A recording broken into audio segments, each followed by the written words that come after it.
Indian news के digital platform पे आपका स्वागत है। मैं हूं सिद्धार्थ प्रताप सिंह। डिजिटल अटेंडेंस को लेकर एक कल महत्वपूर्ण बैठक होगी। जी हाँ, बिल्कुल आपको बता दें, अपर सचिव प्राथमिक, अपर सचिव माध्यमिक की अध्यक्षता में ये बैठक होगी। आपको बता दें कि जिस तरीके से हाई कोर्ट के निर्देश के बाद 30 अक्टूबर को एक समिति बनी थी, उस समिति को ये कहा गया था कि वो रिपोर्ट शासन को भेजे। और अब जिस तरीके से ये बताया जा रहा है कि कल ये महत्वपूर्ण बैठक है, इस बैठक में अपर सचिव माध्यमिक और उसके बाद प्राथमिक वो भी मौजूद रहेंगे और खास करके जो शिक्षक है उनको भी रखा गया। 6 जिलों के जो शिक्षक हैं उनको भी स्थान दिया गया। अब ये कमेटी कहीं ना कहीं शासन को रिपोर्ट देगी। अब जैसा देखने को ये मिल रहा है, जिस तरीके से खबरें निकलकर सामने ये आ रही हैं कि जल्द ही उत्तर प्रदेश में अब ऑनलाइन अटेंडेंस की शुरुआत हो सकती है। जी हाँ, बिल्कुल आपको बता दें, जो शिक्षक गायब रहते हैं वो गायब नहीं रहेंगे। अब स्कूलों में कहीं ना कहीं उन्हें पढ़ाना होगा जाकर। और आपको बता दें कि जो शिक्षक हैं उनका कहना है कि ठीक है, आप डिजिटल अटेंडेंस कहीं ना कहीं शुरुआत करिए, उससे हमें कोई दिक्कत नहीं, लेकिन हमारी भी कुछ मांग है। EL, CL और चिकित्सा सुविधाओं की वो बात कर रहे हैं। उनका कहना है कि उन्हें चिकित्सा सुविधाएं दी जाए, EL, CL दिया जाए और कोई आपदा आए उनके सामने, जिस तरीके से जब बारिश हो या इन तरीके से हो, जब वो लेट हो तो उसमें भी ये व्यवस्था की जाए कि वो लेट आए हैं, किन कारण से आए हैं, तो उनको छुट्टी अप्रूव की जाए। और आपको बता दें कि अब कल एक महत्वपूर्ण बैठक होनी है और अब जिस तरीके से इस बैठक के बाद ये उम्मीद जताई जा रही है कि डिजिटल अटेंडेंस की शुरुआत उत्तर प्रदेश में हो जाएगी और शिक्षकों को डिजिटल अटेंडेंस देनी होगी।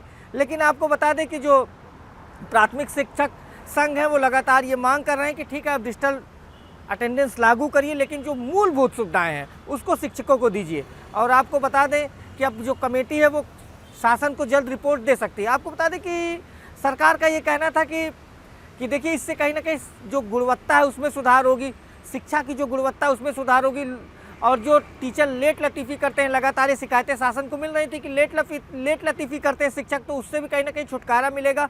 और जब शिक्षक समय से आएंगे तो बच्चों को पढ़ाएंगे और इससे कहीं ना कहीं शिक्षा का जो स्तर है वो ऊपर उठेगा। और सरकार का कहना है कि हम पूरी कोशिश कर रहे हैं कि शिक्षकों को मूलभूत सुविधाएँ मिलें और उनको छुट्टियां भी समय से मिलें। और हम लगातार ये कोशिश कर रहे हैं कि उत्तर प्रदेश में प्राथमिक शिक्षा का स्तर ऊपर उठे और जो इंग्लिश कॉलेज स्कूल खुले हुए हैं, जो अंग्रेजी माध्यम के स्कूल खुले, उनके टक्कर में जाकर कहीं ना कहीं प्राथमिक स्कूल में जो बच्चे पढ़ रहे हैं वो भी उन्हें टक्कर दे सकें। और आपको बता दें कि लगातार सरकार इसको लेकर कोशिश भी कर रही है।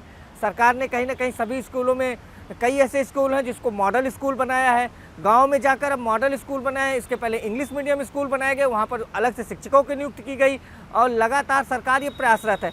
और कई जगह AC तक लगाए गए हैं। कई ऐसे स्कूल्स हैं, आपको बता दें, प्रतापगढ़ की बात कर लें, प्रयागराज की बात कर लें, कई स्कूल हैं जो अभी मॉडल बने हुए हैं, वहाँ पर AC से लेकर सभी अत्याधुनिक सुविधाएं दी गई हैं। और ये कोशिश की जा रही है कि ज़्यादा से ज़्यादा छात्र आए।